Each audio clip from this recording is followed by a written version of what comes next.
Joulu. Kalevan vuori. On jouluaamu, mutta ulkona on vielä pimeää. Tuore lumi peittää maan, on hiljaista. Kun katselen pimeässä valkoisena hohtavaa talvimaisemaa, tuntuu kuin voisin melkein nähdä pilkahduksen jostain toismaailmallisesta ja ihmeellisestä, joka ylittää rajan maailmojen välissä vieraillakseen meidän maailmassamme. Joulu on tärkein muinaista pakanallista, syklistä maailmankuvaa ilmentävä eurooppalainen juhlapyhä. Keskitalvea ja joulua juhlitaan niin germaanien, balttien, slaavien kuin suomalaistenkin keskuudessa. Huolimatta sen vaihtelevista paikallisista perinteistä ja tarkoista ajankohdista ja siitä, että joulun todellinen merkitys on nykypäivänä osittain hautautunut äärimmilleen viedyn kaupallisuuden alle, on se edelleen elinvoimainen traditio eurooppalaisten kansojen sydämessä. Joulunvieton tavat ovatkin lopulta Euroopan kansojen parissa hämmästyttävän samankaltaisia, mikä kertoo samankaltaisesta pyhän ajan ymmärryksestä. Niin joulun kuin kekrinkin nimen on ajateltu juontuvan pyörää tai kehrää merkitsevästä sanasta. Jouluna juhlistamme kaiken elämän kehämaista olemusta, olevaiseksi tulevaa, olevasta poistuvaa ja uudelleen olevaiseksi tulevaa. Kaikki oleva, koko luomakunta, liikkuu kehissä. Kaikki elävät olennot syntyvät, kasvavat, kukoistavat ja kuolevat. Mikään ei katoa kokonaan, vaan osa kuolleesta ottaa muotonsa uudessa elämässä.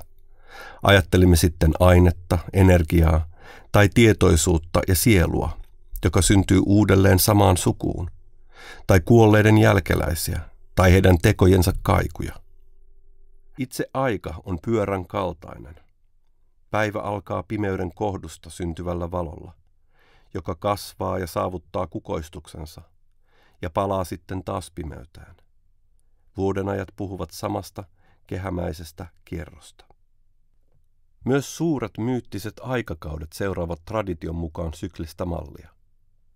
Nämä syklit liikkuvat samankeskisissä kehissä, alkaen pienimmästä kehästä ihmisen itsensä sisällä laajentuen käsittämään kaiken, mitä tunnemme, kosmoksen ja maailmankaikkeuden. Näin makrokosmos ja mikrokosmos heijastavat toisiaan, kuten yllä, niin alla. Ikuisiin kehin yhdistyminen ja niiden juhlistaminen on joulun ydin. Joulu on pakanallinen juhlapyhä, jota vietettiin eri eurooppalaisten kulttuurien ja kansojen parissa kauan ennen kristinuskoa, mistä kertovat lähes kaikki siihen liitetyt symbolit, rituaalit ja käsitykset. Kristinuskon kerrostumat ovat myöhempää perua ja puhuvat tavasta, jolla kristinusko saavutti valta-asemansa, eli asettamalla omat myyttinsä yhtenäisiksi vanhempien perinteiden kanssa, jotta kansan olisi helpompaa hyväksyä uusi uskonto. Muinaiset roomalaiset viettivät jo useita satoja vuosia ennen ajanlaskun alkua talvipäivän seisauksen juhlaa, Saturnaliaa, maanviljelykseen liitetyn Saturnusjumalan kunniaksi. 7-päiväisen juhlinnan aikana pidettiin riehakkaita juhlia, juominkejä ja syöminkejä ja annettiin lahjoja. Saturnalian aikaan vallitsi hallittu kaos ja käänteisten roolien aika, jolloin jopa orjat saivat hetkeksi vapauden tehdä mielensä mukaan. Tämä muistuttaa tietenkin monien muiden eurooppalaisten kansojen juhlapyhien tavoista, joihin usein liittyy myös hetkittäinen yhteisöllisen järjestyksen hälventyminen, kuten Suomessakin jo mainittujen kekriperinteiden parissa. Myös voittamattoman auringon Sol Invictus-juhlaa vietettiin antiikin Roomassa 25. joulukuuta. Keisari Aurelianuksen toimesta Sol Invictuksesta tuli Rooman valtionuskonto vuonna 274. Kun kristinusko myöhemmin vakiinnutti asemansa valtionuskontona, jatkoi se samana päivänä joulunviettoa. Aurinko Jumalalla ja Kristuksella valontuojana on tietenkin vahvoja yhtäläisyyksiä, joten oli helppo asettaa vapahtajan syntymäpäivä auringon Jumalan syntymäpäivän päälle. Joulu on valon ja elämän ikuisen paluun juhla. Syvimmässä pimeydessä, kuoleman kohdussa, aurinko syntyy uudelleen. Aurinko, joka kuvataan naispuolisena jumalattarana kaikissa pohjoisissa perinteissä, oli ja on edelleen kaiken elämän ylläpitäjä, jonka kultaisten elämää ruokkivien säteiden toivomme pimeydessä taas suovan loistonsa kasvoillemme. Mutta valo ei viittaa pelkästään ulkoiseen valoon. Valo syntyy yhtä lailla jokaisen ihmisen sisimmässä. Se on sisäinen liekki. Tämä liekki kantaa ihmisen pimeimpien aikojen läpi. Se on sielun tuli, korkein ja iäisin itse, sisäinen elämän kipinä. Joulun aikaan käännymme sisäänpäin tämän liekin puoleen, sytyttääksemme sen taas uuteen loistoon. Joulun ytimessä seisoo pyhä puu, kuusi, marjakuusi, saarni tai tammi. Ikivihreä puu symboloi elämän jatkuvuutta pimeimmän talven keskellä. Joulupuu on maailmanpuu, elämän puu. Se on suomalaisten sammas tai sampo, germaanien Yggdrasil ja Irminsul, balttien Austras Cox. Nykyisen joulukuusen punaiset koristeet kuiskivat germaanisen perinteen eläinuhreista, joita ripustettiin uhripuun oksille. Lahjat joulukuusen alla kertovat nekin pyhien puiden juurille annetuista uhreista. Joulukuusen huipulla on tähti, mutta se ei ole Betlehemin tähti, vaan pohjan tähti. Taivaan naula maailmanpilarin huipulla, jonka ympärille kaikki olevainen on järjestäytynyt.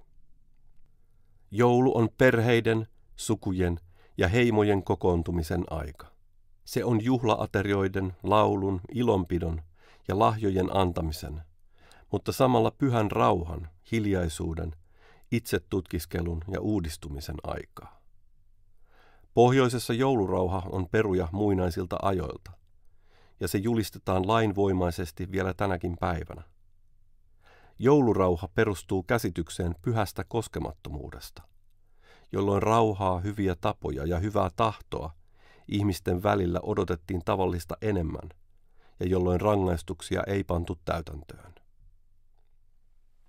Lahjojen antaminen ei entisaikoihin liittynyt siihen sokean kulutusjuhlaan, jollaiseksi voimme suruksemme nähdä joulun nykyaikanamme muuttuneen, vaan se sisälsi syvemmän ulottuvuuden. Lahjojen antaminen kuvastaa ihanteellista suhdetta yhteisön sisällä sekä ihanteellista suhdetta ihmisen ja korkeampien voimien välillä. Lahjojen antaminen vahvistaa ihmisten välisiä siteitä, ystävyyttä, yhteisöllisyyttä, yhteenkuuluvaisuutta, uskollisuutta ja rakkautta. Yhtä lailla ihmisten ja jumalten välillä tapahtuva lahjojen antaminen edustaa samaa käsitystä. Me annamme jumalille uhreja, jotka voivat ottaa muotonsa jonain meille itsellemme arvokkaana aineellisena asiana taikka tekoina. Jumalat vuorostaan antavat meille niitä aineettomia lahjoja, jotka ovat elämämme tärkeimpiä. Onnea, innoitusta, johdatusta, rakkautta, väkeä ja viisautta.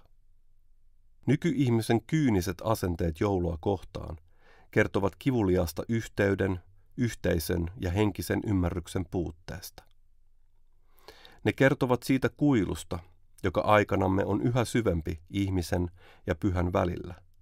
Tietenkin ne kertovat myös surullisista lapsuuden kokemuksista, jolloin perhejuhla on korostanut perheen sisäisiä ongelmia, jolloin ilonjuhla on korostanut onnettomuutta. Joulu oli minulle omassa lapsuudessani täysin maagista aikaa, kuten sen tulisi olla kaikille lapsille. Vielä nykyäänkin, huolimatta siitä, mitkä ovat ulkoisen elämäni olosuhteet, joulun ajan koettaessa voin edelleen tuntea sen, aavistuksen jostain pyhästä, joka on sekä tuttua että toismaailmallista. Muistan varhaisesta lapsuudestani matkan kotiin jouluyönä, joko vaunuissa tai jonkinlaisessa reessä, jolloin katselin ylös tumman siniselle yötaivaalle. Näin loistavat tähdet lumisten puiden latvojen yllä. Tunsin tuolloin sekä rajattoman avaruuden, että perheen ja perinteen mukanaan tuoman lämmön ja yhteenkuuluvaisuuden. On vanha totuus, että lapsena ihminen uskoo joulupukkiin, mutta varttuessaan hän menettää uskonsa ja usein myös kykynsä tuntea lapsen kaltaista ihmetystä. Useimmat nykyihmiset jäävät tähän henkisesti keskenkasvuiseen tilaan. Mutta ihmisen tulisi kypsymisensä myötä löytää uskonsa joulupukkiin uudelleen, ei kirjaimellisesti, vaan mytopoeettisella ja maagisella tasolla. Hänen tulisi olla kykenevä ja avoin tuntemaan ihmetystä olevaisen salojen edessä. Sillä kuka muu joulupukki oikeastaan on kuin satuun puettu versio joulun kantaisästä. Hän on germaanisten kansojen Odin ja Wotan. Hän on taivaalla ratsastava shamaani. Hän on Itämeren suomalaisten Väinämöinen, heimojumalamme ja ikiaikainen tietäjämme, joka matkaa toisiin maailmoihin tuodakseen takaisin lahjoja meille, lapsilleen. Esivanhemmillemme maailma oli ihmeellinen, salaperäinen ja uhkaavakin paikka. Jumaluus oli sekä läsnä olevaa että ylimaallista. Jumalat ja henkiolennot olivat todellisia ja saattoivat ajoittain näyttäytyä tai ottaa muotonsa erilaisten ilmiöiden ja tapahtumien yhteydessä. Meille moderneille nykyihmisille asia on toisinpäin. Kokemus maailmasta samanaikaisesti läsnä olevana ja ylimaallisena on meille vieras. Ymmärrämme ja koemme asiat tieteen, rationaalisuuden ja symbolien kautta. Karteesiolaisittain ajattelu edeltää meille olemista.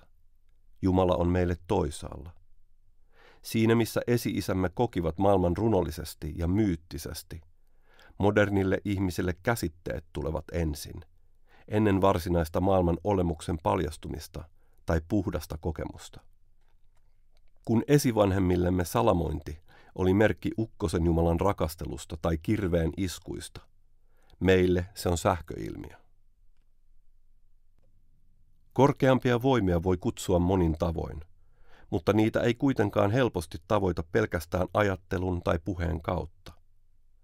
Nykyihmisen ajatusrakennelmat, käsitteet ja ideologiat ovat hänessä niin syvälle juurtuneet, että niiden tuolle puolelle on vaikea päästä. Mutta juuri tuolla toisella puolella näitä rakennelmia piilee alue, jossa jumalat saattavat puhutella meitä. Ennen joulurauhan julistamista kokoonnumme lumiseen metsään pyhän liekin miesten kesken.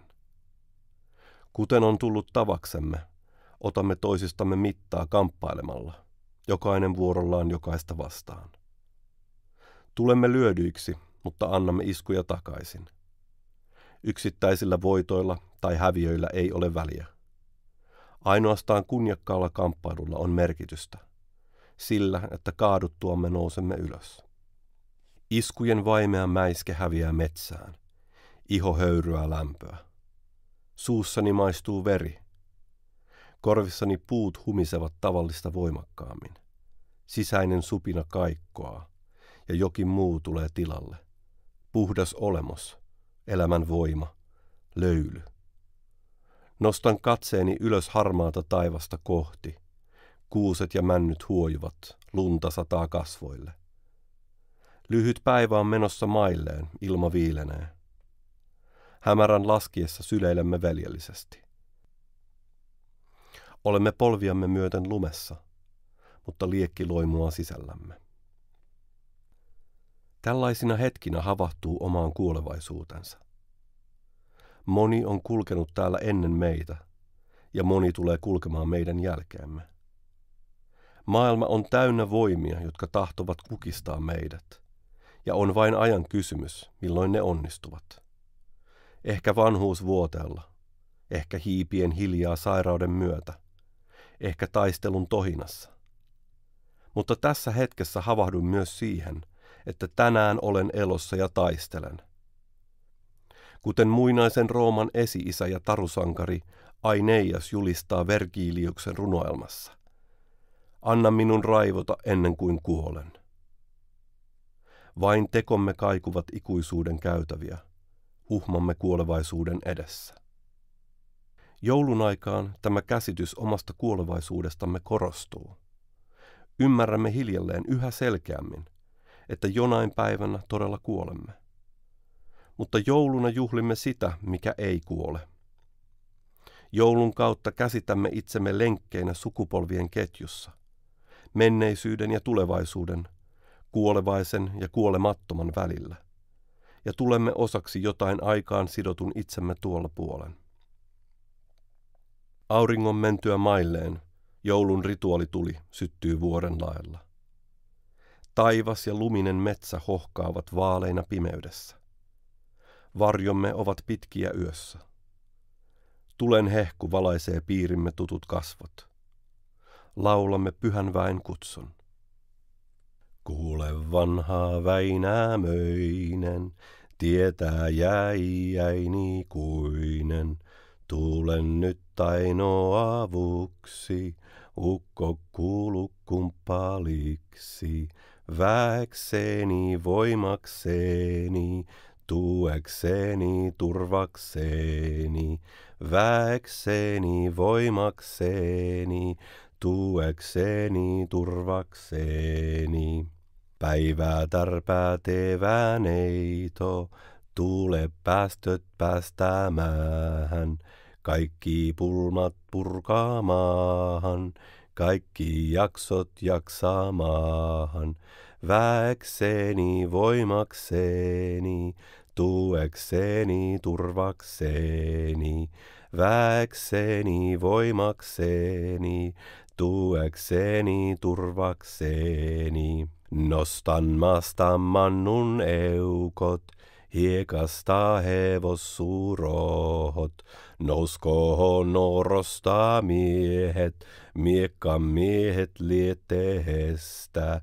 Väekseni, voimakseni, tuekseni, turvakseni. Väekseni, voimakseni, tuekseni, turvakseni.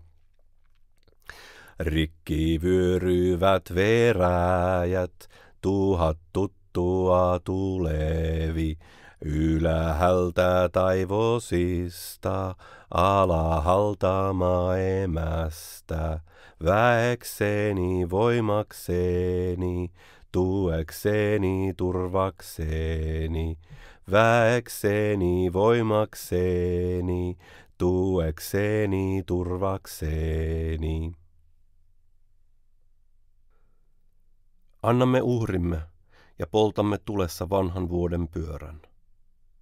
Nostamme maljat joulun isälle, jumalille ja jumalattarille. Juomme taivaan väelle ja maan emolle, esi-isille ja esiäideille, veljille ja siskoille. Kaikille heille, jotka ovat läsnä tai kaukana. Olemme avoinna enteille, joita tämä tila tuo mukanaan. Jumal humalassa korotan ääneni lähes huutoon, joka murtaa metsän hiljaisuuden.